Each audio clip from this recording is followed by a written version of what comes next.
என் பேரனுக்கு எதுவுமே புரியல கஸ்தூரி. இந்த வரேன், இந்த முதல்ல வாய் தர. அண்ணே, ஹாப்பி நியூஸ் தானே, வாய் தர. பாட்டியும் நாங்களும் சும்மா உன்னை பிராங்க் பண்ணோம். வாய் தரடா. தர.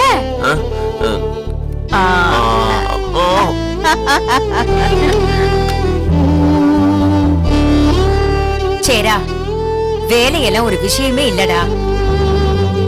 வாழ்க்கையில கிடைக்கிற கஷ்டமான பரிசே நமக்கு இப்ப கிடைக்க போகுது. இனி எல்லாம் நமக்கு நல்ல நேரம் தான். என்ன பரிசுமா?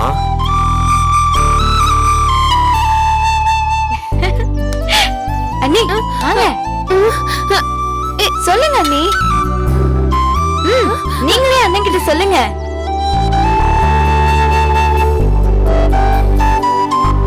என்ன அண்ணி சொல்லுங்க. மீனா, என்ன விஷயம் சொல்லு. எனக்கு பதட்டமா இருக்கு, சொல்லு. நீங்க அப்பாவாக போறீங்க தான்.